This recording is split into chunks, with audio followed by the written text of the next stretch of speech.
15,000 शिक्षक भर्ती में उर्दू मीडियम को लेकर बड़ा सवाल। कर्नाटका में 15,000 शिक्षकों की भर्ती को लेकर उर्दू मीडियम स्टूडेंट्स और जॉब एस्पिरेंट्स की नाराजगी सामने आई है।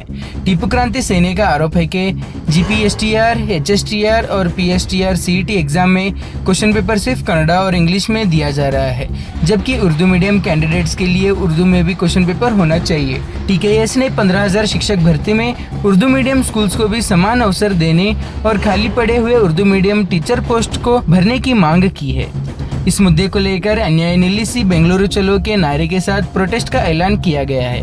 टीकेएस के संस्थापक अध्यक्ष दस्तगीर मुल्ला ने कहा कि अगर सरकार ने नियमों में संशोधन नहीं किया तो राज्यव्यापी आंदोलन किया जाएगा। इस मौके पर TKS district leader Munna Malked, Bijapur जिला अध्यक्ष रिजवान मुल्ला, उर्दू मीडियम के एस्पिरेंट्स भी मौजूद रहे।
ಇಂದು ಬಿಜಾಪುರ ಪಟ್ಟಣದಲ್ಲಿ ಟಿಪ್ಪು ಕ್ರಾಂತಿ ಸೇನೆ ವಿದ್ಯಾರ್ಥಿ ಘಟಕದ ವತಿಯಿಂದ ಒಂದು ಹೋರಾಟವನ್ನು ಹಮ್ಮಿಕೊಂಡಿದ್ದು, ಈ ಹೋರಾಟದ ಉದ್ದೇಶ ಏನಪ್ಪಾ ಅಂತಂದ್ರೆ, ಏನು ರಾಜ್ಯ ಸರ್ಕಾರ 15,000 ಸರ್ಕಾರಿ ಶಿಕ್ಷಕರ ನೇಮಕಾತಿ ಆದೇಶವನ್ನು ಹೊರಡಿಸದ, ಇದು ಸಂಪೂರ್ಣ ಅಸಂವಿಧಾನಿಕವಾದಂತ ಆದೇಶ ಅಂತ ಈ ಸಂದರ್ಭದಲ್ಲಿ ನಾ ಹೇಳಿಕ್ಕೆ ಇಷ್ಟಪಡ್ತಾ ಇದ್ದೀನಿ. ಯಾಕಂದ್ರೆ ಈ ಆಳುವಂತ ವರ್ಗಕ್ಕೆ, ಇಲ್ಲಿರುವಂತ ಶಿಕ್ಷಣ ಸಚಿವರಿಗಾಗಿರ್ಬಹುದು, ಶಿಕ್ಷಣ ಇಲಾಖೆ ಆಪ್ತ ಕಾರ್ಯದರ್ಶಿಗಳಿಗಾಗಿರ್ಬಹುದು, ಈಗ ಆಡಳಿತದಲ್ಲಿರುವಂತ ಮುಖ್ಯಮಂತ್ರಿಗಳಿಗಾಗಿರ್ಬಹುದು, ಏನಾದ್ರೂ ಅವರಿಗೆ ಪ್ರಜ್ಞೆ ಇತ್ತಪ್ಪ ಅಂತಂದ್ರೆ, ಕಾನೂನಿನ ಅರಿವಿತ್ತಪ್ಪ ಅಂತಂದ್ರೆ, ಕಾನೂನಿನ ಬಗ್ಗೆ ಅವ್ರಿಗೆ ಏನಾದ್ರೂ ಒಂದ್ ಸ್ವಲ್ಪ ತಿಳುವಳಿಕೆ ಇತ್ತಪ್ಪ ಅಂತಂದ್ರೆ ಇವತ್ತು ಇಂಥ ಕೆಲಸ ಅವ್ರು ಮಾಡ್ತಿರ್ಲಿಲ್ಲ. ಯಾಕಪ್ಪ ಅಂತಂದ್ರೆ ಸಂವಿಧಾನದ ಅಡಿಯಲ್ಲಿ, ಸಂವಿಧಾನ ಇವ್ರೇನ್ ಮನಸ್ಸಿಗೆ ಬಂದಾಗ ಇವ್ರಿಗೆ ಅಧಿಕಾರ ಸಿಕ್ಕದ, ನಾವು ಕುರ್ಚಿ ಮೇಲೆ ಕೂತೀವಿ ಅಂತ ಕಡೆ ಇವ್ರು ಏನಾದ್ರೂ ಮನಸ್ಸಿಗೆ ಬಂದಂಗ ಇವತ್ತು ಏನಾದ್ರೂ ಕಾನೂನನ್ನು ಜಾರಿ ಮಾಡ್ಲಿಕ್ಕೆ ಸಾಧ್ಯನಾ ಅನ್ನೋ ಮಾತನ್ನು ಕೂಡ ಈ ಸಂದರ್ಭದಲ್ಲಿ ಹೇಳಿಕೆ ಇಷ್ಟಪಡ್ತಾ ಇದ್ದೇನೆ. ಯಾಕಪ್ಪ ಅಂತಂದ್ರೆ ಸಂವಿಧಾನ ಎಲ್ಲರಿಗೂ ಕೂಡ ಸಮಾನವಾದ ಹಕ್ಕುಗಳನ್ನು ಕೊಡ್ತದ. ಸಂವಿಧಾನದಲ್ಲಿ ಇವತ್ತು ನಿರುದ್ಯೋಗಿಗಳಿಗೆ ಉದ್ಯೋಗ ಕೊಡಬೇಕು, ಕಂಪಲ್ಸರಿ ನಿರುದ್ಯೋಗಿಗಳಿಗೆ ಉದ್ಯೋಗ ಕೊಡಬೇಕು, ಏನು ಶಿಕ್ಷಣವನ್ನು ಕಂಪಲ್ಸರಿ ಕೊಡಬೇಕು, ಮೂಲಭೂತ ಸೌಕರ್ಯಗಳನ್ನು ಕೊಡ್ಬೇಕಂತೇಳಿ ಸಂವಿಧಾನದಲ್ಲಿ ಇದ್ರೂ ಕೂಡ ಇವತ್ತು ರಾಜ್ಯ ಸರ್ಕಾರ ಏನ್ ಮಾಡ್ಬಿಟ್ಟದಪ್ಪ ಅಂತಂದ್ರೆ 15,000 ಏನು ಶಿಕ್ಷಕರ ನೇಮಕಾತಿ ಆದೇಶದಲ್ಲಿ ಉರ್ದು ಮಾಧ್ಯಮವನ್ನು ಸಂಪೂರ್ಣವಾಗಿ ಕಡೆಗಣಿಸದ. ಯಾಕೆ ಕಡೆಗಣಿಸದಪ್ಪ? ಇದಕ್ಕೇನ್ ಕಾರಣ? ಅದೇ ಇವತ್ತು ನಾವು ಸರ್ಕಾರಕ್ಕೆ ಕೇಳಕೊಂತೀವಿ, ನೀವೇನಾದ್ರೂ ತಿಳ್ಕೊಂಡಿರ್ಬಹುದು ನಾವು ಮಾಡಿದ್ದೆ ಆಟ ಅಂತೇಳಿ. ಇಲ್ಲ, ನಿಮ್ಮನ್ನು ಕುರ್ಚಿ ಮೇಲೆ ಕೂಡಿಸಿದ್ದು ಇದೇ ಕರ್ನಾಟಕದ ಮುಸಲ್ಮಾನರು ಅನ್ನೋದು ಕೂಡ ನೀವು ಮರಿಬಾರದು. ಬಿಜೆಪಿ ಅವರು 4% ಏನು ಮೀಸಲಾತಿಯನ್ನು ಕಿತ್ಕೊಂಡ್ರು, ನಮ್ಮ ವಿದ್ಯಾರ್ಥಿಗಳ ಹಿಜಾಬ್ ಬಗ್ಗೆ ಮಾತಾಡಿದ್ರು, ಹಲಾಲ್ ಬಗ್ಗೆ ಮಾತಾಡಿದ್ರು, ಏನು ಅಜಾನ್ ಬಗ್ಗೆ ಮಾತಾಡಿದ್ರು, ಏನು ಅವರು ದಾಡಿ ಟೋಪಿ ಬಗ್ಗೆ ಮಾತಾಡಿದ್ರು. ಅವ್ರನ್ನ ಕಿತ್ತಿ ಒಗೆಯುವಂತ ಕೆಲಸ ಇದೇ ರಾಜ್ಯದ ಮುಸಲ್ಮಾನರು ಮಾಡಿದ್ರು ಅಂತೇಳಿ ಇವತ್ತು ಘಂಟಾಘೋಷವಾಗಿ ಹೇಳ್ಬೇಕಾಗ್ತದ. ಇವತ್ತು ಅದೇ ಒಂದು ಕಾರಣ ಇಟ್ಕೊಂಡು ನೀವೇನಾದ್ರೂ ನಿಮಗೆ ಅಧಿಕಾರ ಕೊಟ್ಟಿವಿ, ಈ ರಾಜ್ಯದಲ್ಲಿರುವಂತ 1 ಕೋಟಿ ಮುಸಲ್ಮಾನರು ಮತ ಚಲಾಯಿಸಿ ನಿಮಗೆ ಕುರ್ಚಿ ಮೇಲೆ ಕೂಡಿಸಿವಿ. ಕಾರಣ ನಿಮ್ಗೇನು, ನಿಮ್ಮ ಹೆಂಡ್ರು ಮಕ್ಕಳಿಗೆ ಐಷಾರಾಮಾಗಿ ಬಂಗ್ಲೆಯಲ್ಲಿ AC-ಯಲ್ಲಿ ಕಾರ್ನಲ್ಲಿ ತಿರುಗಾಡ್ಲಿಕ್ಕಲ್ಲ. ನನ್ನ ವಿದ್ಯಾರ್ಥಿಗಳು ಇವರು ತಮ್ಮ ಜೀವನವನ್ನೇ ಪಣ ಇಟ್ಕೊಂಡು ತಮ್ಮ ಏನು 20 ವರ್ಷಗಳ ಕಾಲ ತಮ್ಮ ವಿದ್ಯಾಭ್ಯಾಸ ಮಾಡಿ ಒಂದು ಡಿಗ್ರಿಯನ್ನು ಓದಿ B.Ed D.Ed ಮಾಡಿ ಬಡತನದಲ್ಲಿ ಅಭ್ಯಾಸ ಮಾಡಿ ಇವತ್ತೇನೋ ಒಂದು ಆಸೆ ಆಕಾಂಕ್ಷೆಗಳನ್ನ ಇಟ್ಕೊಂಡು ನಮಗೂ ಕೂಡ ಸರ್ಕಾರಿ ನೌಕರಿ ಸಿಗ್ತದ ಅಂತೇಳಿ ಇವತ್ತೇನು ಆ ಕನಸನ್ನು ಇಟ್ಕೊಂಡ್ ಬಂದಿದ್ರಲ್ಲ, ಆ ಕನಸನ್ನು ನುಚ್ಚುನೂರು ಮಾಡಿದಂತ ಈ ರಾಜ್ಯ ಸರ್ಕಾರಕ್ಕೆ ನಮ್ದೊಂದು ಧಿಕ್ಕಾರ ಹೇಳಿಕ್ಕೆ ಇಷ್ಟಪಡ್ತಾ ಇದ್ದೀನಿ. ಯಾಕಪ್ಪ ಅಂತಂದ್ರೆ ನಾವಿವತ್ತು ಅರ್ಥ ಮಾಡ್ಕೋಬೇಕು. ಯಾಕಪ್ಪ ಅಂತಂದ್ರೆ ಉರ್ದು ಮಾಧ್ಯಮ ಶಾಲೆಗಳು ಕರ್ನಾಟಕ ರಾಜ್ಯದಲ್ಲಿ ಕಾಂಗ್ರೆಸ್ ಸರ್ಕಾರ ಬಂದ ನಂತರ 1,000 ಉರ್ದು ಮಾಧ್ಯಮ ಶಾಲೆಗಳು ಮುಚ್ಚಿದೋದು. ಇದಕ್ಕೆ ಯಾರು ಹೊಣೆಗಾರರು? ಇವತ್ತು ಕರ್ನಾಟಕದಲ್ಲಿ ಶಿಕ್ಷಣ ಯಾರ ಅಧೀನದಲ್ಲಿ ಇರ್ತೈತಿ? ಇವತ್ತು ನೌಕರಿ ಕೊಡೋದು ಯಾರ ಅಧೀನದಲ್ಲಿ ಇರ್ತೈತಿ? ಇದನ್ನೆಲ್ಲ ಇವತ್ತು ನಾವು ಅರ್ಥ ಮಾಡ್ಕೋಬೇಕಾಗ್ತದ. ಇವತ್ತು ಉರ್ದು ಶಾಲೆಗಳು ಬಂದಾಗ್ಲಿಕ್ಕೆ ಕಾರಣ ಏನು? ಇವತ್ತು ಉರ್ದು ಶಾಲೆಗಳಿಗೆ ಅವನತಿ ಹೊಂದಲಿಕ್ಕೆ ಕಾರಣ ಯಾರು? ಇವತ್ತು ಉರ್ದು ಭಾಷೆಯನ್ನು ಅವನತಿ ಹೊಂದಲಿಕ್ಕೆ ಕಾರಣ ಯಾರು ಅನ್ನೋದು ನಮಗೆಲ್ಲ ಗೊತ್ತಾಗ್ಯದ. ನೀವೆಲ್ಲ ತಿಳ್ಕೊಂಡಿರ್ಬೋದು. ಮುಸಲ್ಮಾನರು ಹುಚ್ಚ ಅಂತೇಳಿ ನೀವು ಬರೇ ತುಪ್ಪ ತಿಂದಿರ್ಬೋದು, ಮುಸಲ್ಮಾನರು ತುಪ್ಪದ ಅಪ್ಪಗ್ ತಿಂತಾರ, ಹೌದನ್ರಿ? ನೀವೆಷ್ಟು ಶಾಣೆ ಆದಿರ ಅನ್ನೋದು ಗೊತ್ತದ ನಮಗ. ನೀವು ಬರೇ ತುಪ್ಪ ತಿಂದಿರ್ಬೋದು, ನಾವು ತುಪ್ಪದ ಅಪ್ಪಗ್ ತಿಂತೀವಿ, ನಮಗೆಲ್ಲ ನಮಗೂ ನಾಲೆಜ್ ಐತಿ. ಅದಕ್ಕಾಗಿ ಇವತ್ತೆಲ್ಲನೂ ಕೂಡ ನೀವು ಮಾಡುವಂತ ಒಂದೊಂದು ಅನ್ಯಾಯಗಳನ್ನು ಕೂಡ ಇವತ್ತು ನಾವು ಕೌಂಟ್ ಮಾಡ್ಕೊಳಕತ್ತೀವಿ. ಇವತ್ತು ಮಾಡುವಂತ ರಾಜ್ಯ ಸರ್ಕಾರ ಒಂದೊಂದು ಅನ್ಯಾಯನೂ ಕೂಡ ಇವತ್ತು ಪ್ರತಿಯೊಬ್ಬ ಸಾಮಾನ್ಯ ಮುಸಲ್ಮಾನನು ಕೂಡ ಇವತ್ತು ಅರ್ಥ ಮಾಡ್ಕೊಳಕತ್ತಾನ.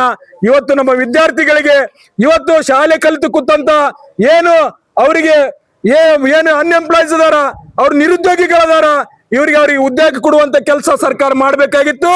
ಆದ್ರೆ ಉದ್ಯೋಗ ಕೊಡುದಂತ ಬಿಡ್ರಿ, ಉದ್ಯೋಗವನ್ನು ಕೊಡುದ್ರ ಇವತ್ತು ಒಂದು ಮಲತಾಯಿ ಧೋರಣೆ ತೋರಿದ್ರ ಮುಖಾಂತರ ಇವತ್ತು ಏನ್ ಮಾಡ್ತಾ ಇದ್ದಾರಪ್ಪ ಅಂತಂದ್ರೆ ಧಾರ್ಮಿಕ ಅಲ್ಪಸಂಖ್ಯಾತರಾದ ಮುಸ್ಲಿಮರಿಗೆ ಸಂಪೂರ್ಣವಾಗಿ ಅನ್ಯಾಯ ಮಾಡುವಂತ ಕೆಲಸ ಇವತ್ತು ರಾಜ್ಯ ಸರ್ಕಾರ ಮಾಡ್ತಾ ಇದೆ.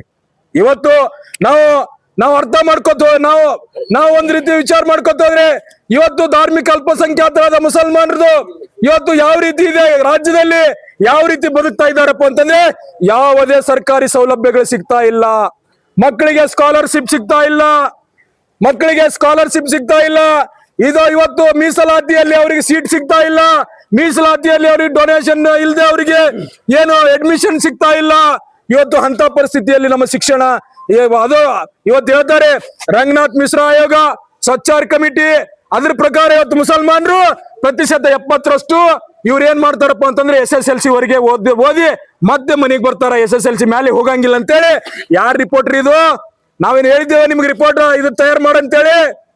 ಯಾರು ಹೇಳಿದ್ದೇವೆ? ಮುಸಲ್ಮಾನರು ಹೇಳಿದ್ರ? ನೀವು ರಿಪೋರ್ಟ್ ತಯಾರು ಮಾಡಿ ಮುಸಲ್ಮಾನರು ಅವಮಾನ ಮಾಡಿದ್ರಿ. ಅವಮಾನ ಮಾಡೋದ್ರ ಮುಖಾಂತರ ಆ ರಿಪೋರ್ಟ್ ಅನ್ನು ನೀವು ಜಾರಿ ಮಾಡ್ಬೇಕಾಗಿತ್ತು.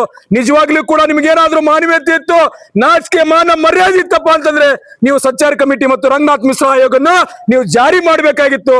ಆದ್ರೆ ಜಾರಿ ಮಾಡುವಂತ ಕೆಲಸ ನೀವು ಮಾಡ್ಲಿಲ್ಲ. ಯಾಕೆ ಮಾಡ್ಲಿಲ್ಲಪ್ಪ ಅಂತಂದ್ರೆ ಇಲ್ಲಿರುವಂತ ಮುಸಲ್ಮಾನರು ಕೇವಲ ವೋಟ್ ಬ್ಯಾಂಕ್ ಅಷ್ಟೇ ಆಗ್ಬೇಕು, ಇವ್ರಿಗೆ ಯಾವ್ದು ಕೂಡ ಮೂಲಭೂತ ಸೌಕರ್ಯಗಳನ್ನು ಸಿಗಬಾರ್ದು ಅನ್ನೋ ಒಂದೇ ಒಂದು ಕಾರಣಕ್ಕಾಗಿ ಮಾಡಿದಿರಲ್ಲ. ಇದನ್ನೆಲ್ಲಾನು ಗಮನಿಸ್ತಾ ಇದ್ದಾರೆ ಈ ರಾಜ್ಯದ ಮುಸಲ್ಮಾನರಲ್ಲ, ಈ ದೇಶದ ಮುಸಲ್ಮಾನರು ಪ್ರತಿಯೊಂದನ್ನು ಗಮನಿಸ್ತಾ ಇದ್ದಾರೆ. ಆದ್ರೆ ಇವತ್ತು ನಾನು ಕೂಡ ನನ್ನಲ್ಲಿರುವಂತ ನಮ್ಮ ನಾಯಕರಿಗಳು ಕೂಡ ನಾವು ಪ್ರಶ್ನೆ ಹಾಕ್ಬೇಕಾಗತ್ತೆ. ಇವತ್ತು ಮುಸಲ್ಮಾನರು ಅಂತೇಳಿ, ನಾನು ಮುಸ್ಲಿಂ ಲೀಡರ್ ಅಂತೇಳಿ, ಇವತ್ತು ನಾನು ಒಂದು ಪಕ್ಷದಲ್ಲಿ ಇದ್ದೀನಿ ಅಂತೇಳಿ, ಇವತ್ತು ನಾನು ಒಂದು ಪಕ್ಷ ನನಗೆ ಅಧಿಕಾರ ಕೊಟ್ಟದಂತೇಳಿ ಗುಲಾಮ್ಗಿರಿ ಮಾಡೋದನ್ನು ಬಿಟ್ಟು ಸ್ವಾಭಿಮಾನದಿಂದ ಸಮಾಜದ ಪರವಾಗಿ ಧ್ವನಿ ಎತ್ತಿದ್ರ ಸರಿ. ಇಲ್ಲಪ್ಪ ಅಂತಂದ್ರೆ ಇದೇ ವಿದ್ಯಾರ್ಥಿಗಳು ನಿಮ್ಮನ್ನು ತಕ್ಕ ಪಾಠ ಕಲಿಸ್ತಾರ ಅಂತೇಳಿ ಈ ಸಂದರ್ಭದಲ್ಲಿ ಹೇಳ್ಬೇಕಾಗ್ತದ. ಯಾಕಂದ್ರೆ ಏನ್ ಮಾಡ್ತಾ ಇದೀರಿ? ಕತ್ತಿ ಕಾಯ್ಲಕತ್ತೀರನ? ನೀವು MLA ಜೊತೆ ಇದೀರಿ, MP ಗಳ ಜೊತೆ ಇದೀರಿ, ಮಿನಿಸ್ಟ್ರಿಗಳ ಜೊತೆ ಇದೀರಿ, CM ಗಳ ಜೊತೆ ಇದೀರಿ, ಫೋಟೋ ತಕ್ಕೋತೀರಿ, ವಾಟ್ಸಪ್ನಾಗ ಹಾಕ್ತಿರಿ, ಫೋಟೋ ತಕ್ಕೋತೀರಿ, ಫೇಸ್ಬುಕ್ ನಾಗ ಹಾಕ್ತಿರಿ, ನಾ ಅವ್ರ ಜೋಡಿ ಇದೀನಿ ಅಂತೇಳಿ, ಇವ್ರ ಜೋಡಿ ಇದೀನಿ ಅಂತೇಳಿ ಸೋಷಿಯಲ್ ಮೀಡಿಯಾದಾಗ ಫೋಜ್ ಕೊಡುವಂತ ನಾಯಕರಿಗೆ ನಾ ಏನ್ ಹೇಳ್ತೀನಿ, ಅದ್ನಲ್ಲಿ ಸ್ಪೆಷಲ್ ಮುಸಲ್ಮಾನ್ ಲೀಡರ್ ಗಳಿಗೆ ಹೇಳ್ತಾ ಇದ್ದೀನಿ. ಇವತ್ತು ಇಂಥದೊಂದು ದೊಡ್ಡ ಅನ್ಯಾಯ ಆಗಿದೆ ರಾಜ್ಯದಲ್ಲಿ. ಏನ್ ಮಾಡ್ತಿದ್ದೀರಪ್ಪ? ಏನ್ ಮಾಡಕತ್ತೀರಿ? ರಾಜ್ಯವ್ಯಾಪಿ ಇವತ್ತು ಇದೇ ಮುಸಲ್ಮಾನರಿಗಾಗಿದೆ, ಬೇರೆ ಏನಾಗಿ ಆಗಿತ್ತಪ್ಪ ಅಂತಂದ್ರೆ ಇವತ್ತು ರಾಜ್ಯ ಹೊತ್ತಿ ಉರಿಯುವಂತ ಒಂದು ದೊಡ್ಡ ಒಂದು ಸಮಸ್ಯೆ ಈಡಾಗ್ಯದ. ಅಂತ ಸಮಸ್ಯೆನ ಇಟ್ಕೊಂಡು ಇವತ್ತು ನಾವು ಸುಮ್ನೆ ಕೂತಿದಪ್ಪ ಅಂತಂದ್ರೆ ನಮ್ಮಷ್ಟು ಮೂರ್ಖರು ಯಾರು ಇಲ್ಲ ಅಂತ ಈ ಸಂದರ್ಭದಲ್ಲಿ ಹೇಳಕ್ ಇಷ್ಟಪಡ್ತಾ ಇದ್ದೀನಿ.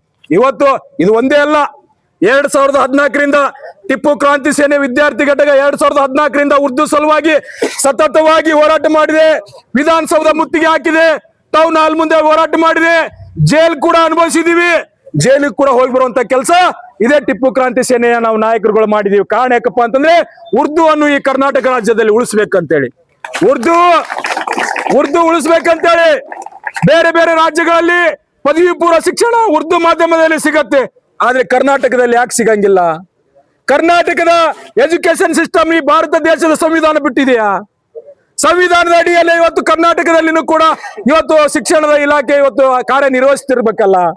ಇಷ್ಟಿದ್ರು ಕೂಡ ಇವತ್ತು ನಮ್ಮ ಮಕ್ಕಳು SSLC ವರೆಗೆ, ಯಾಕಪ್ಪ ಅಂತಂದ್ರೆ ನಮಗೆ ನಮ್ಮ ಮಾತೃಭಾಷೆ ಉರ್ದು ಆಗಿರುವುದರಿಂದ ನಮಗೆ ಉರ್ದುದಲ್ಲಿ ನಾವು ಶಿಕ್ಷಣ SSLC ವರೆಗೆ ಮಾತ್ರ ಪಡ್ಕೋತೀವಿ. ಮುಂದೆ SSLC ಆದ ನಂತರ ಮಾಧ್ಯಮವನ್ನು ಚೇಂಜ್ ಮಾಡ್ಬೇಕಾಗತ್ತೆ, ಅಲ್ಲಿ ಕನ್ನಡ ಮೀಡಿಯಂ ಮತ್ತು ಇಂಗ್ಲಿಷ್ ಮೀಡಿಯಂ ತಗೋಬೇಕಾಗತ್ತೆ.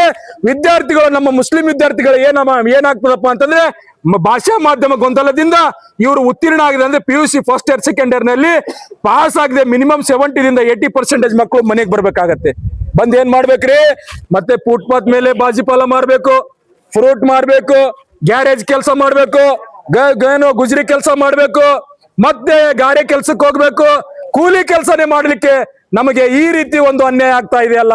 ಇಷ್ಟೆಲ್ಲ ನಾವು ಸರ್ಕಾರದ ಗಮನ ಸೆಳೆದ್ರು ಕೂಡ ಇವತ್ತು ಸರ್ಕಾರ ಈ ನಮ್ಮ ಉರ್ದು ಭಾಷೆದ ಬಗ್ಗೆ ಆಗಿರ್ಬೋದು, ಉರ್ದು ಶಿಕ್ಷಣದ ಬಗ್ಗೆ ಆಗಿರ್ಬೋದು ಯಾವುದೇ ನಿಲುವು ತಗೋತಾ ಇಲ್ಲ. ಕಾರಣ ಏನಪ್ಪಾ ಅಂತಂದ್ರೆ ಇದು ಅವ್ರಿಗೆ ಗೊತ್ತಾಗ್ಯದ, ಇವರು ಅಸಂಘಟಿತರದಾರ, ಸಂಘಟನೆ ಇಲ್ಲ ಇವ್ರ ಹತ್ರ. ಇವರೆಲ್ಲ ಏನ್ ಮಾಡ್ತಾರಂದ್ರೆ ಅನ್ಯಾಯ ಆದ್ರೂ ಕೂಡ ಸಹಿಸ್ಕೊಂಡು ಸುಮ್ ಕುಂತಿರ್ತಾರ ಅನ್ನೋದು ಒಂದೇ ಒಂದು ಕಲ್ಪನೆ ಇಟ್ಕೊಂಡು ಇವತ್ತು ಸರ್ಕಾರಗಳು ಈ ರೀತಿ ಮಾಡ್ತಾ ಇದೆಯಲ್ಲ. ನಾನು ಹೇಳ್ತಾ ಇದ್ದೀನಿ, ಇನ್ನು ಮುಂದೆ ಇವತ್ತು ವಿದ್ಯಾರ್ಥಿಗಳು ಇವತ್ತು ಜಾಗೃತರಾಗಿದ್ದಾರೆ. ಇವತ್ತು ನನ್ನಂತ ಏನು ಶಿಕ್ಷಿತ ವರ್ಗ ಇವತ್ತು ಜಾಗೃತ ಆಗಿದೆ. ಇವತ್ತು ಒಂದೊಂದು ವಿದ್ಯಾರ್ಥಿಗಳು ಒಬ್ಬೊಬ್ರು ಶಿಕ್ಷಿತರು ಕೂಡ ಇವತ್ತು ಇವರು ಬೆಂಕಿ ಜ್ವಾಲೆಯಾಗಿ ನಿಮ್ಮನ್ನು ಕಾಡುವಂತ ಕೆಲಸ ಮಾಡ್ತಾರೆ ಅಂತೇಳಿ ಈ ಸಂದರ್ಭದಲ್ಲಿ ಹೇಳಕ್ಕೆ ಇಷ್ಟಪಡ್ತಾ ಇದ್ದೀನಿ. ಯಾಕಪ್ಪ ಅಂತಂದ್ರೆ ಇದು ಬಿಜಾಪುರದಿಂದ ಅಷ್ಟೇ ಅಲ್ಲ, ನಮಗೆ ಏನಾದ್ರೂ ನ್ಯಾಯ ಸಿಗದೆ ಇದ್ರೆ ಇವತ್ತು ಏನು ಇದು ಆದೇಶವನ್ನು ನೀವು ಹಿಂಪಡಿದೇ ಇದ್ರೆ ಇವತ್ತು ನಾವು ಬೆಂಗಳೂರು ಚಲೋ ಕಾರ್ಯಕ್ರಮ ಮಾಡಿ ವಿಧಾನಸಭಾ ಮುತ್ತಿಗೆ ಹಾಕ್ಲಿಕ್ಕೆ ಕೂಡ ನಾವು ಹಿಂದೇಟ್ ಹಾಕಂಗಿಲ್ಲ ಅಂತೇಳಿ ಈ ಸಂದರ್ಭದಲ್ಲಿ ಹೇಳಕ್ಕೆ ಇಷ್ಟಪಡ್ತಾ ಇದ್ದೀನಿ. ಯಾಕಂದ್ರೆ ಇವತ್ತು ನಾವು ಮಾತನಾಡಿ ನಾವು ಹೋರಾಟಗಾರರು, ನಮಗೆ ಹೋರಾಟ ಗೊತ್ತು, ಬರ್ಲಿ ಅವರು ನಿಂದ್ರಿ, ಗೊತ್ತು, ನಮ್ಗೆ ಕೇಳ್ಬೇಕಲ್ಲ, ಅಳಲು ಕರೀರಿ, ಜಿಲ್ಲಾಧಿಕಾರಿಗಳು ಬರ್ಲಿ, ಅವರು ನಮ್ದು ಅಳಲು ಕೇಳಿ, ನಮ್ಮ ಮಕ್ಕಳ ಅಳಲು ಕೇಳಲಿ. ಈಗ ನಾವು ಕೂಡ ಏಕಪ್ಪ ಅಂತಂದ್ರೆ ಇವತ್ತಿನ ಪರಿಸ್ಥಿತಿಯಲ್ಲಿ ಧಾರ್ಮಿಕ ಅಲ್ಪಸಂಖ್ಯಾತರಾದ ಮುಸ್ಲಿಮರಿಗೆ ಆಗುವ ಅನ್ಯಾಯ, ಮುಸ್ಲಿಂ ವಿದ್ಯಾರ್ಥಿಗಳಿಗೆ ಆಗುವ ಅನ್ಯಾಯನು ನಾವು ಯಾವತ್ತೂ ಕೂಡ ಸಹಿಸ್ಲಕ್ ಸಾಧ್ಯ ಇಲ್ಲ. ನಮ್ಮ ಜೀವ ಇಲ್ಲೇ ಹೋದ್ರೂ ಕೂಡ ನಾವು ನ್ಯಾಯ ಸಿಗುವವರೆಗೂ ಕೂಡ ವಿದ್ಯಾರ್ಥಿಗಳ ಜೊತೆ ಇರ್ತೀವಿ ಅನ್ನೋ ಮಾತನ್ನು ಕೂಡ ಈ ಸಂದರ್ಭದಲ್ಲಿ ಹೇಳಕ್ಕೆ ಇಷ್ಟಪಡ್ತಾ ಇದ್ದೀವಿ. ಯಾಕಂದ್ರೆ 25 ವರ್ಷಗಳ ಕಾಲ ಈ ಸಮುದಾಯದ ಪರವಾಗಿ ಹೋರಾಟ ಮಾಡಿದಂತವ್ರು ನಾವು ಯಾವುದನ್ನು ಕೂಡ ಮಳೆನೂ ಲೆಕ್ಸಂಗಿಲ್ಲ, ನಾವು ಬಿಸಿಲನ್ನು ಲೆಕ್ಸಂಗಿಲ್ಲ, ನಾವು ಯಾವುದು ನಮ್ ಜೀವದ ಹಂಗ ಕೂಡ ನಾವು ಇಡಂಗಿಲ್ಲ. ಆದ್ರೆ ನಮಗೆ ನ್ಯಾಯ ಸಿಗ್ಬೇಕು, ನ್ಯಾಯ ಸಿಗುವವರೆಗೂ ಕೂಡ ನಾವು ಇಲ್ಲಿ ಹೋರಾಟ ಮಾಡ್ಲಿಕ್ಕೆ ಸಿದ್ಧ ಇದೀವಿ ಅಂತೇಳಿ ಈ ಸಂದರ್ಭದಲ್ಲಿ ಹೇಳ್ತಿದ್ದೀನಿ. ಮತ್ತೊಮ್ಮೆ ರಾಜ್ಯ ಸರ್ಕಾರಕ್ಕೆ ನಾವು ಮನವಿಯನ್ನು ಮಾಡ್ಕೋತಾ ಇದ್ದೀವಿ, ದಯವಿಟ್ಟು ಈ ಆದೇಶನ, ಯಾಕಂದ್ರೆ ಆದೇಶ ತಿದ್ದುಪಡಿ ಮಾಡ್ಕೊಳ್ಳಿಕ್ಕೆ ಅವಕಾಶ ಇದೆ. ನೀವೇನು ಆದೇಶ ಹೊರಡಿಸಿದಿರಿ ಅದೇ ಆದೇಶದಲ್ಲಿದೆ, ಆದೇಶವನ್ನು ತಿದ್ದುಪಡಿ ಮಾಡ್ಲಿಕ್ಕೆ ಅವಕಾಶ ಇದೆ ಕಾಲಕ್ಕೆ ತಕ್ಕಂತೆ ಅಂತೇಳಿ ನೀವೆಲ್ಲ ನೋಟಿಫಿಕೇಶನ್ ಓದಿರ್ಬೋದು, ಅದ್ರಲ್ಲಿ ಇದೆ. ಅದ್ರ ಕಾಲಕ್ಕೆ ತಕ್ಕಂತೆ ತಿದ್ದುಪಡಿ ಮಾಡ್ಲಿಕ್ಕೆ ಅವಕಾಶ ಇದ್ರೆ ನೀವು ಇದನ್ನು ಕೂಡ ತಿದ್ದುಪಡಿ ಮಾಡ್ರಿ ಮಹಾನುಭಾವ್ರೆ, ನಮಗೂ ಕೂಡ ನ್ಯಾಯ ಕೊಡ್ರಿ. ನಮ್ಮ ವಿದ್ಯಾರ್ಥಿಗಳು ಪಾಪ ಕಲ್ತು ಕಣ್ಣೀರ್ ಇಡ್ತಾ ಇದಾರೆ, ಅವ್ರಿಗೂ ಕೂಡ ಉದ್ಯೋಗ ಕೊಡ್ರಿ. ನಾವೇನ್ ಕೇಳ್ತಾ ಇಲ್ಲ, ವಿಧಾನಸೌಧದಲ್ಲಿ 3ನೇ ಮಾಡಿಯಲ್ಲಿ ಕುರ್ಚಿ ಕೇಳ್ತಾ ಇಲ್ಲ, CM ಕುರ್ಚಿ ಕೇಳ್ತಾ ಇಲ್ಲ, PM ಕುರ್ಚಿ ಕೇಳ್ತಾ ಇಲ್ಲ, ನಾವು ಮಿನಿಸ್ಟರ್ ಕೇಳ್ತಾ ಇಲ್ಲ, ನಿಗಮ ಕೇಳ್ತಾ ಇಲ್ಲ, ಯಾವುದೇ ಟಿಕೆಟ್ ಕೇಳ್ತಾ ಇಲ್ಲ ಸ್ವಾಮಿ. ನಮಗೆ ಬೇಕಾಗಿರುವುದು ನಿರುದ್ಯೋಗದಿಂದ ಉದ್ಯೋಗಸ್ಥರನ್ನಾಗಿ ಮಾಡಿ ನಮ್ಮ ಹೊಟ್ಟೆ ತುಂಬಲಿಕ್ಕೆ ಗಂಜಿ ವ್ಯವಸ್ಥೆ ಮಾಡಿ ಅಂತೇಳಿ ನಾವು ಇವತ್ತು ಸರ್ಕಾರಕ್ಕೆ ಕೇಳ್ತಾ ಇದ್ದೀವಿ. ಅದಕ್ಕೆ ಸರ್ಕಾರ ಈ ವ್ಯವಸ್ಥೆಯನ್ನು ಸರಿಪಡಿಸಿ ನಮಗೆ ಮರು ಆದೇಶವನ್ನು ಹೊರಡಿಸಿ ಉರ್ದು ಮಾಧ್ಯಮದವರಿಗೂ ಕೂಡ ಅವಕಾಶ ಮಾಡಿಕೊಡ್ಬೇಕು. ಅದ್ರ ಜೊತೆ ಸಿಇಟಿ ಪರೀಕ್ಷೆಯಲ್ಲಿ ಉರ್ದು ಮಾಧ್ಯಮದವರಿಗೂ ಕೂಡ ಏನು ಪರೀಕ್ಷೆ ಬರಲಿಕ್ಕೆ ಅವಕಾಶ ಮಾಡಿಕೊಡ್ಬೇಕಂತೇಳಿ ಈ ಸಂದರ್ಭದಲ್ಲಿ ಹೇಳಿ ನನ್ನ ಎರಡು ಮಾತು ಮುಗಿಸ್ತೇನೆ. अस्सलाम वालेकुम। मैं एक उम्मीदवार हूं। जैसा कि आप तमाम को पता हो चुका है कि कर्नाटक में 2 दिन पहले 15,000 टीचर्स का रिक्रूटमेंट हो गया है। लेकिन ये बड़े अफसोस की बात है कि थोड़े स्टूडेंट्स को खुशी है, लेकिन ये हम स्टूडेंट्स के लिए अफसोस की बात है कि इस 15,000 नोटिफिकेशन में उर्दू मीडियम के जो भी तलबात हैं जिन्होंने अपनी तालीम मुकम्मिल की है उन्हें एक भी पोस्ट नहीं दिया गया है। उर्दू लैंग्वेज का भी नहीं है और उसके साथ उर्दू स्कूल में जो भी पोस्ट वैकेंसी हैं उनका भी कोई दिखाई गया नहीं। वो डायरेक्ट मेंशन किया है कन्नड़ माध्यम आंग्ला माध्यम ये मेंशन किया गया। तो हमें इतने साल से घर में बैठकर पढ़ाई करें, सब कुछ करे थे, किस दिन के लिए, इस दिन के लिए इंतजार के लिए कि हमें नोटिफिकेशन होगा कि हम को भी गवर्नमेंट एक जॉब मिलेगी। लेकिन वो इन्हें नोटिफिकेशन देकर हमें बहुत अफसोस हुआ। अफसोस की बात है, कांग्रेस सरकार से हमें थोड़ी उम्मीदें थी, वो उम्मीदों पर इन्होंने पूरा हमारे पानी फेर दिया है। कांग्रेस सरकार को लाने में जो वोटिंग है बहुत सारे हमारा हिस्सा है, इसके अंदर बहुत सारे वोटिंग परसेंटेज से हमने इनको जिताया है। क्या इस दिन के लिए हमने इनको जिताया था कि हमारे साथ इतनी बड़ी नाइंसाफी करें? ये हम सब स्टूडेंट्स की डिमांड है कि जो भी नोटिफिकेशन में जल्द से जल्द चेंजेस लाएं, स्टे ऑर्डर करें। हम यहीं पर रुकने वाले नहीं हैं। आज जिला लेवल पर करेंगे, कल हम स्टेट लेवल पर जाएंगे, रियासती सतह पर जाकर। नहीं है, उर्दू टीचर्स के लिए पोस्ट है अवेलेबल। हर स्कूल में उर्दू लैंग्वेज के लिए भी पोस्ट अवेलेबल है, साइंस के लिए भी हैं, एसएस के लिए भी हैं, सोशल साइंस समाजी साइंस के लिए भी हैं, कन्नड़ के लिए हैं, इंग्लिश के लिए हैं। सिर्फ मैथ्स के लिए वो भी HSTR में नहीं है। 1 to 4 प्राइमरी लेवल जो PSTR है वहाँ भी उर्दू स्कूलों में बहुत से वैकेंसी हैं। GPSTR 6 to 8 वहाँ पर भी बहुत स्कूलों में उर्दू है, इंग्लिश है, कन्नड़ है, मैथ्स है, साइंस है। और HSTR में तो बहुत ज्यादा है, एक एक स्कूल में HSTR में 4 वैकेंसी हैं। 4 गेस्ट टीचर एक स्कूल में चल रहे हैं। और ये इतने सारे वैकेंसी होने के बावजूद भी वो हम को इतना अनजान नजरअंदाज कर दिए गए हमको।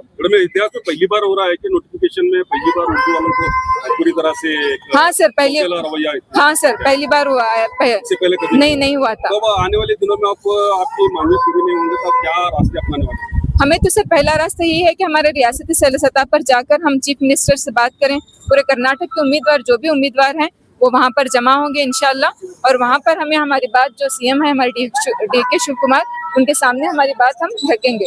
और जो भी बीजापुर में जितने स्टूडेंट्स हैं उतने ही प्रदर्शन कर रहे हैं, स्टेट लेवल पे इसका प्रदर्शन करने का आपको कोई प्लान है आगे? यही तो सर मैं बोल रही हूँ कि 17 तारीख को इंशाल्लाह फ्रीडम पार्क में हम सब जगह जमा होने की बात की गई है। जाकिर सर हैं हमारे लीडिंग और उम्मती ग्रुप है बेंगलुरु से। इसके अलावा बहुत सारे हमने अलग अलग कमेटीज हैं जो उर्दू के, उन तमाम को हमने इत्तला दी है कि वो हमारा साथ दें। और हमने यूटी कादर सर से भी कल बात करने की कोशिश की, लेकिन उनका शेड्यूल बिजी होने की वजह से आज सुबह में बात हो रही थी। वहाँ पर जो हमारी टीम है वो यूटी कादर सर से बात करने की कोशिश कर रहे हैं। और अफसोस की बात यह है कि जो हमारे MLC मुस्लिम लीडर्स हैं, MLC हैं सलीम अहमद साहब, रिजवान अरशद साहब और बल्किस मैम जो MLC हैं, इन तमाम को हमने हमारी बात पहले बता चुके हैं। मैं मेरे हाथों से 24 जुलाई को जाकर उन्हें एक मेमोरेंडम देकर आई थी कि ये नोटिफिकेशन में मेंशन नहीं किया गया है। तो वो हमें बोले थे कि जो नेक्स्ट नोटिफिकेशन होने जाएगा उसके अंदर आपकी जो भी डिमांड्स हैं वो पूरे कर दिए जाएंगे। लेकिन ये इस तरह के गैर जिम्मेदार जो नोटिफिकेशन या इस तरह से परफॉर्म हुआ, इसके लिए आप किसको जिम्मेदार मानते हैं? हम तो सर एजुकेशन डिपार्टमेंट को ही मानेंगे ना सर। और इसमें कहीं ना कहीं हाथ थोड़ा हमारे मुस्लिम कम्युनिटी का भी है, बिकॉज जो बहुत सारे थोड़े ऐसे मुस्लिम टीचर्स हैं जो गवर्नमेंट स्कूल में काम करते हैं, लेकिन अपने बच्चों को क्या करते हैं इंग्लिश मीडियम स्कूल में भेज देते हैं। वो खुद एक गवर्नमेंट टीचर हैं, गवर्नमेंट स्कूल में वर्क करते हैं, लेकिन अपने बच्चों को इंग्लिश मीडियम डाल देते हैं। अभी कल ही की बात है, हमारी जब बात हुई तो रश्मि मैम से उन्होंने बोले कि आपके स्कूल में बच्चे कहाँ हैं, लेकिन है हमारे स्कूल में बच्चे। बिकॉज हर साल जो भी SSLC का एग्जामिनेशन होता है उस एग्जाम में हजारों की तादाद में उर्दू मीडियम से बच्चे होते हैं। वो नहीं बोल सकते कि तुम्हारे उर्दू मीडियम स्कूल में बच्चे नहीं है, सवाल ही नहीं है बच्चे नहीं है स्कूल में बच्चे। ये उनका क्या प्लान है उनका प्लान है कि उर्दू लैंग्वेज को निकाल दिया जाए।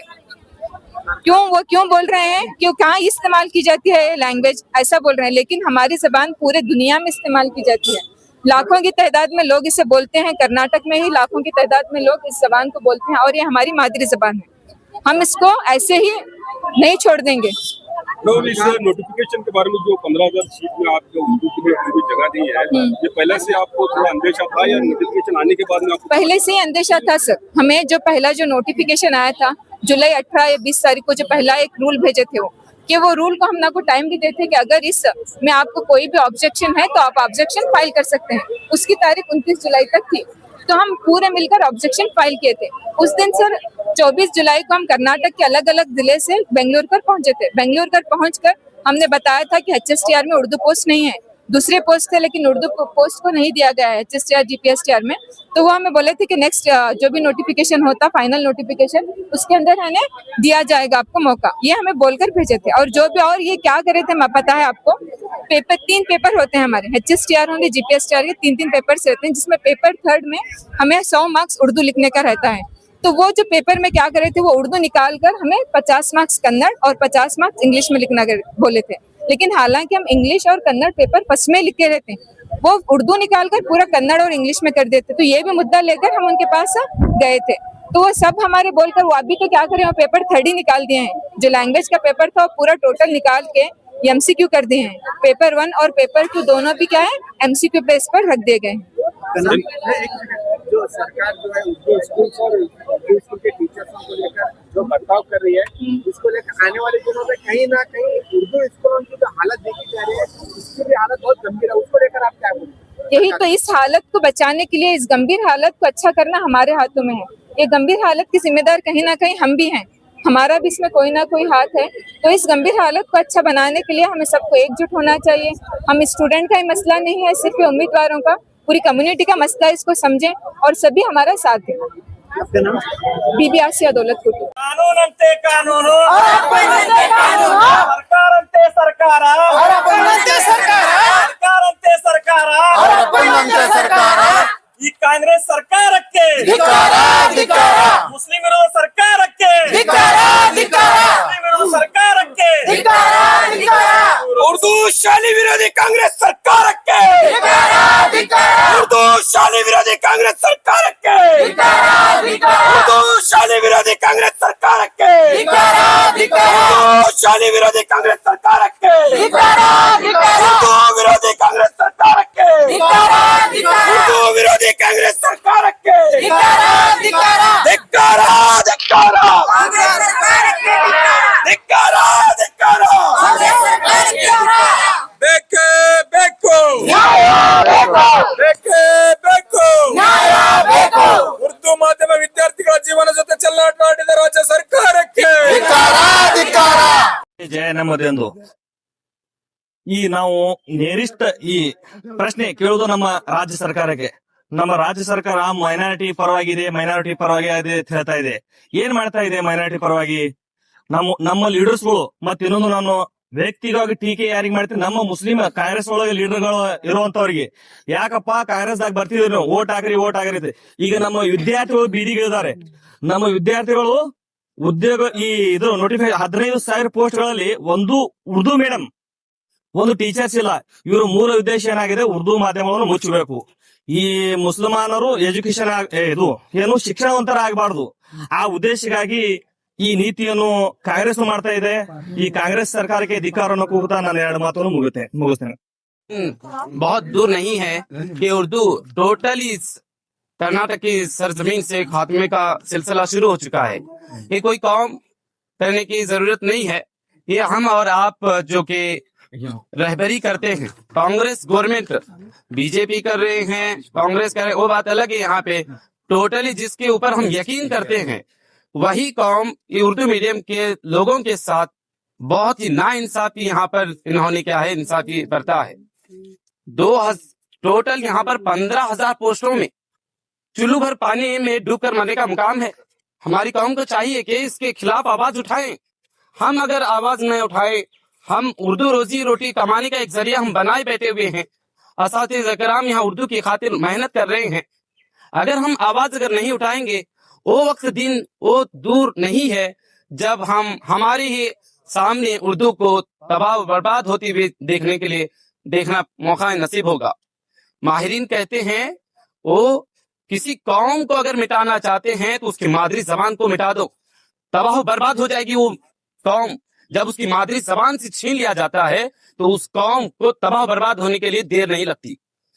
महात्मा गांधी जी कहते हैं जिसने अपनी मादरी जबान में महारत हासिल करता है गोया वो तमाम जबानों पर महारत हासिल करता है। ये हमारे डीएड के टीटीआई में मैंने डीएड किया है, वहां पर ये जुमला पढ़ा हुआ देखा मैंने।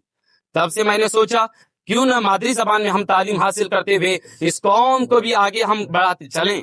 लेकिन आजकल की हालत मद्देनजर रखते हुए देखा जाए, इस तरह से अफसोस के साथ कहना पड़ता है कि तनज़ुली पर जा रही है उर्दू जबान, फिर भी इसके लिए कोई आगे आने के लिए तैयार नहीं है। मैं उर्दू एकेडमी से भी इल्तिमास करता हूँ, जिले सतह पर भी उर्दू एकेडमी होना चाहिए। यहाँ पर डीसी साहब आए, हम रिस्पेक्ट करते हैं, वेलकम करते हैं इससे। यहाँ पे ಅಧಿಕಾರಿ ಇವರ ಮುಖೇನ್ ವಿಷಯ 15,000ಗಳ ಸರ್ಕಾರಿ ಶಿಕ್ಷಕರ ನೇಮಕಾತಿಯಲ್ಲಿ ಉರ್ದು ಮಾಧ್ಯಮದ ಉದ್ಯೋಗಾಂಕ್ಷಾಂಕ್ಷಿಗಾಗಿ ಅವರಿಗೆ ನ್ಯಾಯವನ್ನು ಸರಿಪಡಿಸುವ ಕುರಿತು ಕರ್ನಾಟಕ ಸರ್ಕಾರದ ವತಿಯಿಂದ ಪ್ರಕಟವಾಗಿರುವ ಹೊಸ ನಿಯಮಗಳು ಕುರಿತು ಉರ್ದು ಮಾಧ್ಯಮದ ವಿದ್ಯಾರ್ಥಿಗಳಿಗೆ ಹಾಗೂ ಉದ್ಯೋಗಾಂಕ್ಷಕರಿಗೆ ರಾಜ್ಯ ಸರ್ಕಾರದಿಂದ ಅನ್ಯಾಯವಾಗಿದೆ.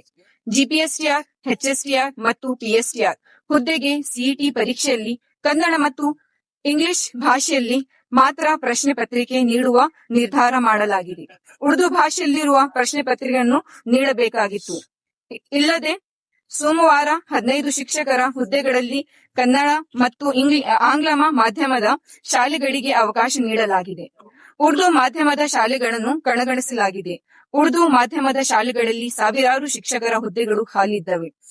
ಇವುಗಳಲ್ಲಿ ಭರ್ತಿ ಇರುವುದರಿಂದ ಉರ್ದು ಮಾಧ್ಯಮದ ಶಿಕ್ಷಣಕ್ಕೆ ದೊಡ್ಡ ಹೊಡೆತ ಬೀಳಲಿದೆ. ವಿದ್ಯಾರ್ಥಿಗಳಿಗೆ ವರ್ಷಗಳಿಂದ ಉರ್ದು ಮಾಧ್ಯಮದಲ್ಲಿ ಶಿಕ್ಷಣ ಪಡೆದಿದ್ದಾರೆ. ಉರ್ದು ಭಾಷೆಯಲ್ಲಿ ಪರೀಕ್ಷೆ ಬರೆಯುವ ಅವಕಾಶ ನೀಡುವುದು ನಮ್ಮ ಧರ್ಮ, ಅಲ್ಪಸಂಖ್ಯಾತರ ಮುಸ್ಲಿಂ ಸಮುದಾಯಕ್ಕೆ ಮಾಡಿದ ನ್ಯಾಯ. ನೀಟ್ ಪರೀಕ್ಷೆಯಲ್ಲಿ ಉರ್ದು ಭಾಷೆಗೆ ಅವಕಾಶವಿರುವಾಗ ಸಿಇಟಿ ಪರೀಕ್ಷೆಯಲ್ಲಿ ಏಕೆ ಅವಕಾಶ ನೀಡಬಾರದು? ಸರ್ಕಾರ ಕೂಡಲೇ ನಿಯಮಗಳನ್ನು ಮರುಪರಿಶೀಲಿಸಿ ಜಿಪಿಎಸ್ಟಿಆರ್, ಎಚ್ಎಸ್ಟಿಆರ್ ಮತ್ತು ಪಿಎಸ್ಟಿಆರ್ ಸಿಇಟಿ ಪರೀಕ್ಷೆಗಳಲ್ಲಿ ಉರ್ದು ಪ್ರಶ್ನೆ ಪತ್ರಿಕೆಗೆ ನೀಡಬೇಕು. 15,000 ಶಿಕ್ಷಕರ ಹುದ್ದೆಯಲ್ಲಿ ಉರ್ದು ಮಾಧ್ಯಮಕ್ಕೂ ಸಮಾನ ಅವಕಾಶ ನೀಡಬೇಕು ಹಾಗೂ ಉರ್ದು ಮಾಧ್ಯಮ ಶಾಲೆಗಳಲ್ಲಿರುವ ಖಾಲಿ ಶಿಕ್ಷಕರ ಹುದ್ದೆಗಳನ್ನು ಭರ್ತಿ ಮಾಡಬೇಕು ಎಂದು ಟಿಪ್ಪು ಕ್ರಾಂತಿ ಸೇನೆಯ ಸಂಘಟನಾ ಟಿಕೆಎಸ್ ಸರ್ಕಾರಕ್ಕೆ ಆಗ್ರಹಿಸುತ್ತಿದೆ. 15,000 ಶಿಕ್ಷಕರ ನೇಮಕಾತಿ ಆದೇಶವನ್ನು ತಿದ್ದುಪಡಿ ಮಾಡು ಉರ್ದು ಮಾಧ್ಯಮಕ್ಕೆ ಅವಕಾಶ ಮಾಡಬೇಕು. ಇಲ್ಲದಿದ್ದರೆ ರಾಜ್ಯ ವ್ಯಾಪಿ ಸರ್ಕಾರದ ವಿರುದ್ಧ ಉಗ್ರ ಹೋರಾಟ ಹಮ್ಮಿಕೊಳ್ಳಲಾಗುವುದು. ಧನ್ಯವಾದಗಳು. 15,000 ಶಿಕ್ಷಕರಲ್ಲಿ ಒಂದು ಲ್ಯಾಂಗ್ವೇಜ್ ಇಲ್ಲ. ಇಡೀ ಒಂದು ಈಗ ಉರ್ದು ಶಾಲೆಯಲ್ಲಿ ಸರ್ ಸೈನ್ಸ್ ಪೋಸ್ಟ್ ಇದೆ, SS ಪೋಸ್ಟ್ ಇದೆ, ಇಂಗ್ಲಿಷ್ ಪೋಸ್ಟ್ ಇದೆ, ಕನ್ನಡ ಪೋಸ್ಟ್ ಇದೆ. ಒಂದು ಅವರು ವೇಕೆನ್ಸಿನ ಮೆನ್ಷನ್ ಮಾಡಿಲ್ಲ. ಈ ಥರದ ಎಂಥದ್ದು ಶಾಲೆಗಳು ಇದಾವೆ ಸರ್ ಇಡೀ ಕರ್ನಾಟಕದಲ್ಲಿ?